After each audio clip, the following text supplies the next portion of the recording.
Welcome to the Arthur Moats Show.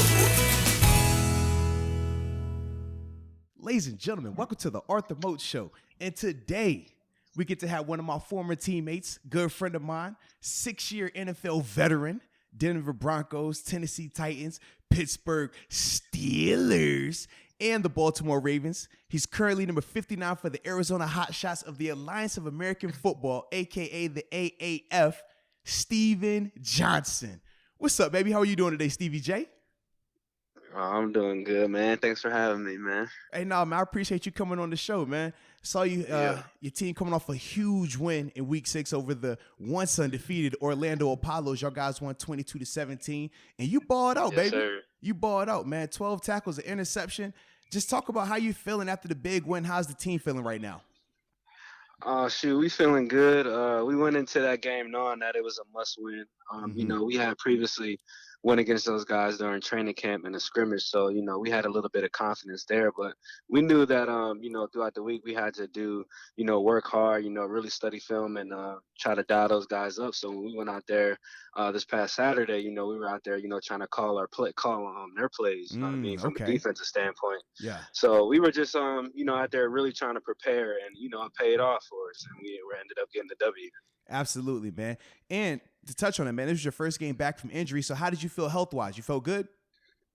Oh, yeah, I felt good. It wasn't all the way there. I can't say I was a whole 100%, but, man, I wasn't missing that game for nothing. I had to be out there for my teammates. Absolutely. So I was just happy to get out there and be able to make plays, and get the win. That was the most important. No, man, definitely, man. You're one of the guys I know that regardless if you got a small nick or whatever, you're going to find a way to get on that field and be productive.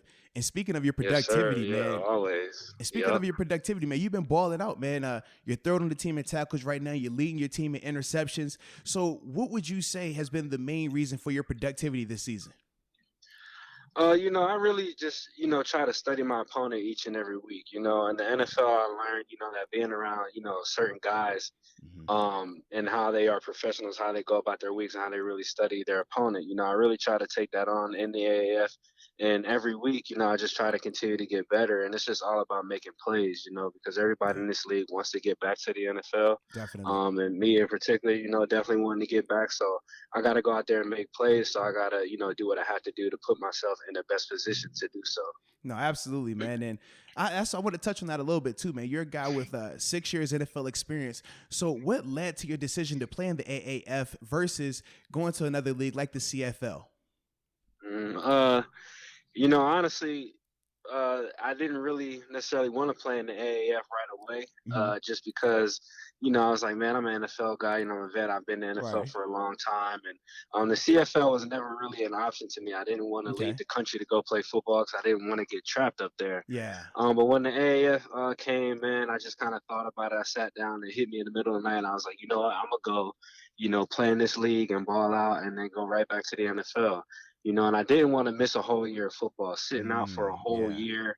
I didn't think the NFL was going to look at that, too highly. So I was like, you know what, let me go here, get this good film, and then we'll be right back in April.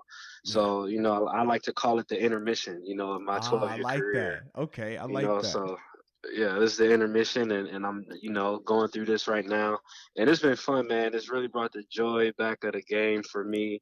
It kind of feels like a little bit of college, but the NFL at the same time. So, man, it's been an honor, a privilege, man, a true blessing to be able to play in this league. Now, that's awesome, man. You hit on what I was going to ask you, too, man. Just in comparison, like you said, you being a guy who's had numerous years in the NFL and has had success with multiple teams.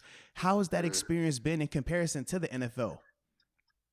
It's been good. A lot of guys look up to me, for experience. They might call me the old vet and stuff like that. But a lot of guys don't understand, I've probably only got maybe 9 or 10 starts in my whole NFL career. A lot of guys know me for being a really good special teams player. Yeah, all pro, man. Yeah, you ball out. That's what you do. Oh, yeah. You a beast, baby. Put some respect on it.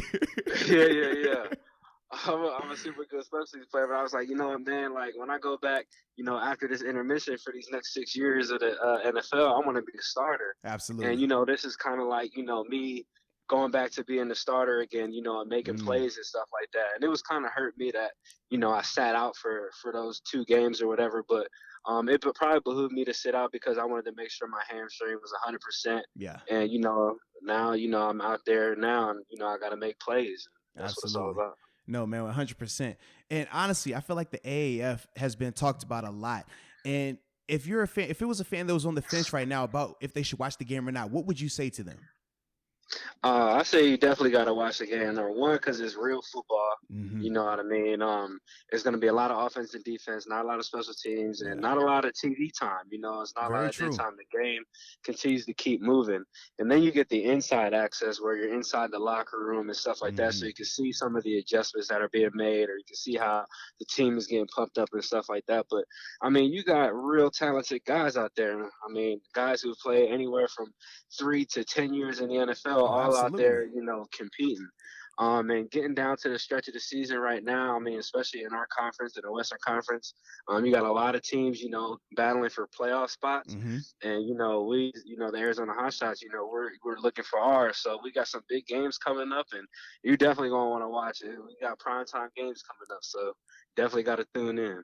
No, man, absolutely. And the thing that I love about it is it's on major networks. You're watching these games on NFL Network. You're watching them on CBS Sports Network. So you're getting to Hmm. see high quality camera shots. You're getting to get that, like you said, in-depth, behind the scenes information. And I feel like just from a productivity, like the product on the field is top notch. And like you said, it's because of the NFL talent that's out there. You got guys like yourself, numerous years of NFL experience, former Pittsburgh Steeler, Terrence Garvin, Terrell Watson, Trent Richardson, Johnny Manziel just recently signed there. So you have a ton of names that have played in the NFL. And like you said, that varies from 3 years to 10 years. So I feel like when you talk about that type of product, that really helps you guys out a lot and especially me as a fan of the game. I love watching it. And that's why I'm always tuning in, checking you out. But Yeah. this offseason, you wrote a book, A Walk in Our Cleats, and I was fortunate enough to be able to have a little bit of that book and put my story in it as well. But let's just talk about what inspired it and what's it about. Oh man, so when I was in Pittsburgh, we had our lockers right next to each other. Yes, Um, indeed. I kind of just always wanted to write a book. Always wanted to tell my story, Mm-hmm. and how I made it to the NFL. Through the ups and downs, trials and tribulations. Because Yeah. there's always a kid out there who wonders, oh, do NFL athletes they just have it easy? Like, no, we had to Right. work, to get to where we had to get to. So I didn't at the time I did it. I was like, okay, maybe I'll write my own book. But then I was like, what? There's other guys who share, great stories as well. Mm-hmm. So I went around and started asking, 25 other guys, like if they would be interested in sharing their story. And all of them said yes. And we got their stories, scripted and put in a book. And Yeah. now you can go purchase this book on any website, Amazon or wherever. And when you read it, it's going to be very motivational, very inspirational. And it's not only about the athletes, but it's about their relationship with Christ, and Absolutely. who they are off the field and their families and stuff like that. And that's very important because I'm a true believer that how you play on the field or how you are off the field is going to reflect how you play on the field. Oh, without a doubt. And like you said, man, I was glad to be a part of it just because it showed another layer. It took us out of the jersey. Now you're getting to see Steven Johnson, the man, the husband, the father. And that's the thing that I always felt was very unique and awesome about the book. And Yes, sir. just to hit on what you've been doing as well from an off the field standpoint, you have your foundation, the Faith Motivated Foundation, and you've been doing a lot of wonderful things. I know some of the football camps you do. So, man, just talk about your foundation and what you have upcoming with that. So my foundation is doing pretty good. Our next big event is going to be July 6th through the 8th. We're hosting our annual football camp. It's going to be our fourth annual football camp. Actually going to be held at Widener University in Okay. Philadelphia, Pennsylvania. And then we're hosting I believe to be a 7-on-7 tournament where we're going to be partnering with National 7-on-7. And we're going to hold a statewide Pennsylvania 7-on-7 tour that's going to be powered by my apparel brand by Hero. Man, that's So yeah, awesome. yes sir. Definitely look out for the Hero brand coming up. Why not use our slogan? So yeah, I plug like that in that. real quick. Definitely, Yep. man. Hey, man, you're doing awesome things, man, both on and off the field. So it's important that we talk about it. It's important that that gets put out there because a lot of times we don't get to hear about the positive things that athletes are doing. So the fact that you're doing this, man, I'm glad to be able to help you out and just join with you on that type of platform, man. So that's awesome.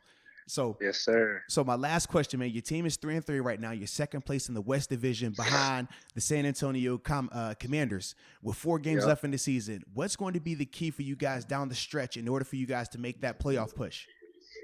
Man, we got to focus up, man. You know, during the end of the season, you know, guys get a little tired. They might get lackadaisical, not only physically, but mentally. So, you know, every day in practice, I try to go out there and get everybody, you know, amped up. You know, we got to have energy during practice. Tick, tick, yeah, boom. Yes, sir. tick, boom. Yeah. So we got to have everybody amped up, man. And just going through, you know, practice with high energy and understanding, you know, what our coaches are asking us to do. And we put in extra time of preparation and stuff like that so we can really hone in our opponents. So when we go out there on Saturday and Sundays, it's easy for us and we can make plays. Yeah. But definitely, man, you're going to be seeing the Arizona Hotshots, you know, give it all they got, you know, to make this playoff push and hopefully, you know, go to that championship in Dallas, right in Frisco. Absolutely, man. So absolutely. That's the main goal. Yep. Hey, that's dope, man. Well, that was it for today's show, man. Stevie, I appreciate you coming on the show, man. And I wish you nothing but the best the rest of the season, especially this upcoming Sunday versus the San Diego Fleet. Also, if people want to follow you, man, where can they find you at? They can follow me on Instagram at SMJ2852. Also on Twitter at SMJ2852. All right, ladies and gentlemen, you heard it there, man. Appreciate you again for coming on. That's it for today's show. But until next time, peace.